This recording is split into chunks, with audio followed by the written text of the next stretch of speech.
Hey guys, welcome back to our channel I Study 2.0, and in this lesson we will discuss about the power sharing.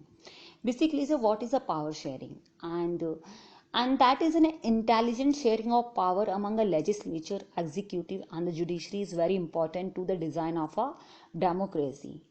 And we can talk about the in that in this and the next two chapters we carry this idea of power sharing forward, and we start with the two stories from the Belgium and Sri Lanka, and both these stories are about how democracies handle demands for power sharing. कि जो stories related हैं democracy कैसे वो किसी demands को मतलब जो democracies कैसे हैंडल करती हैं पावर शेयरिंग की डिमांड को, and the stories is some general conclusion about the need for power sharing in the democracy. And this allows us to discuss various forms of power sharing, and that will be taken up in the following two chapters. uh, Now we can start first with the Belgium. Now the Belgium is a small country in Europe with a population of 1 crore, and in the smaller in the area of state of Haryana, and it has a border with the France, Netherlands, Germany and the Luxembourg. And we can talk about the ethnic composition of this small country is very complex basically.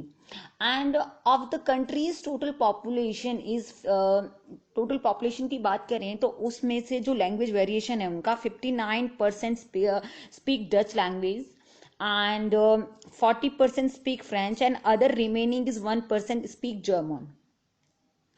And now we can, in the capital city of Brussels, that is 80% people speak French, and while 20% in the Dutch speaking basically. And the minority of French speaking community was rich and powerful, and they got the benefit of the economic development and the education. And this was the main reason, and is led to tension between the Dutch speaking and the French speaking communities during the 1950s and the 1960s. And the tension between the two communities was more acute in the Brussels because the Brussels was a capital city. And the Brussels presented a special problem that Dutch speaking people is constituted a majority in the country but a minority in the capital.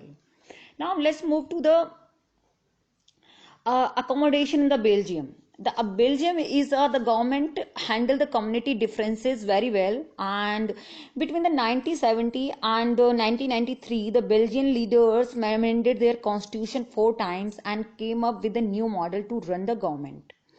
तो इस time के अंदर 1972 during the 1993 तो जो Belgian leaders ने वहाँ का constitution को 4 बार अमेंडमेंट हो चुकी है वहाँ पे.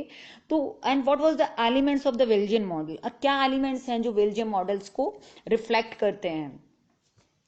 Now we can talk about the Firstly, we can talk about the constitution prescribed that number of the Dutch and the French speaking ministers shall be equal in the central government.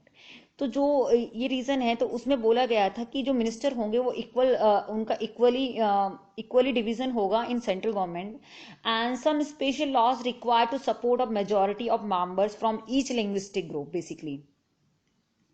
And thus no single community can make a decision unilaterally. तो कोई भी जो community है मतलब language मतलब community है वो किसी भी मैटर पे कोई अपना मतलब अकेले का डिसीजन नहीं ले सकती है. And the many powers of the central government have been to the state government of the two regions of the country, and we can say that state government are not subordinate to the central government basically. Now we can talk about the Brussels, and the Brussels has a separate government in which both communities have an equal representation, and the French speaking people accepted equal representation in Brussels because the Dutch speaking community has accepted equal representation in the central government. And now we can talk about apart from these the central and the state government, there is a third kind of government which is the community government. The community government is elected by the people belonging to the one language, one language community, that is Dutch, French and the German speaking, and no matter where they live. तो इससे कोई मतलब relation नहीं है कि वो कहीं भी रह रहे हो, किसी भी जगह रह रहे हो, तो सब अपनी लैंग्वेज के बेसिस से कम्युनिटी सेटअप की है जो कि हेल्प करती है. This government was the has the power regarding the cultural, educational and the language related issues to a particular community. And now we can find out that the Belgian model was very complicated, and it indeed is a very complicated even for people living in the Belgium. But these arrangements, we can say, have worked well so far, and they help to avoid the civic conflict between the two major community and a possible division of the country on a linguistic line. And when the many countries of the Europe came together to form the European Union, and Brussels was chosen in its headquarters. Now let's move to the story of the Sri Lanka. And basically the Sri Lanka की बात करें तो जो श्रीलंका है is an island nation just a few kilometers of the southern coast of the Tamil Nadu, and it has about 2 crore people, about the same as in Haryana.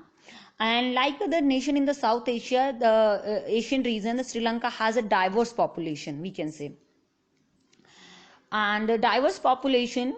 And in the Sri Lanka, Sinhala community enjoy the bigger majority and impose its will on the entire country.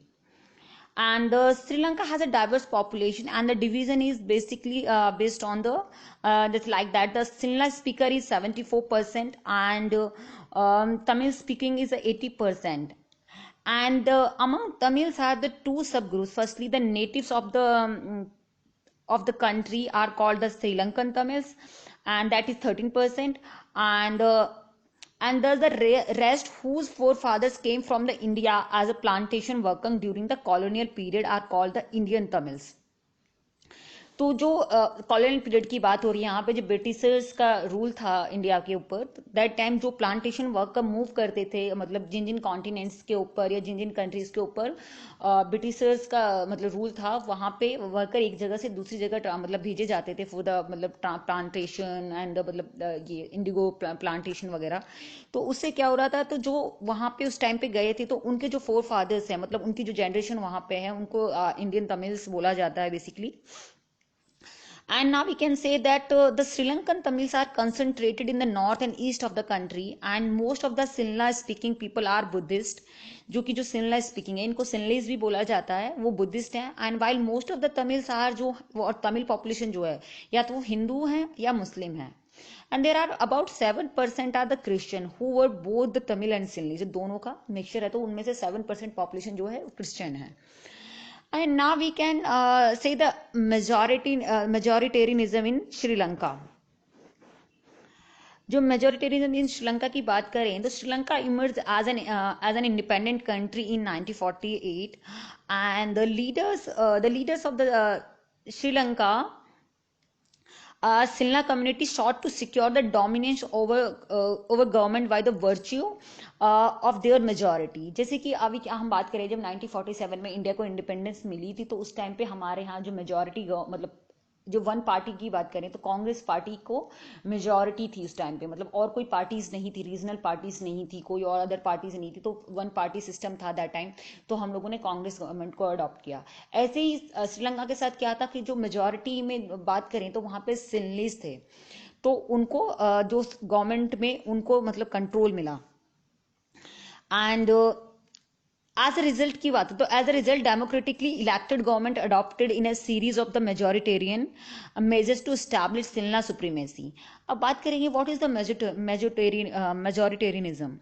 Basically is that a belief that the majority community should be able to rule a country in whichever way it wants by disregarding the wishes and needs of the minority. जो minority में होता है उसको दबना पड़ता है कहीं ना कहीं, जो जहाँ पे majority किसी भी होती है. तो वही सेम सिचुएशन श्रीलंका में हुआ.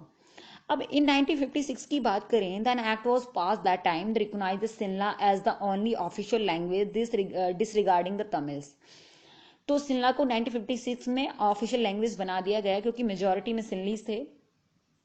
and the governments followed the preferential policy that favored to Sinhala applicants for the university position and the government jobs, and the new constitution stipulated that the state shall protect as a foster Buddhism. And all these government measures जो हैं coming one after that other, the gradually increase the feeling of the alienation among the Sri Lankans Tamils. तो उनको कहीं ना कहीं एक मन में उनकी ये चीजें आ गई कि हमारे लिए तो हमारी गवर्नमेंट काम ही नहीं कर रही, कहीं ना कहीं एक मतलब कड़वाहट स्टार्ट हो गई अपनी गवर्नमेंट और सिंहलीज के अगेंस्ट.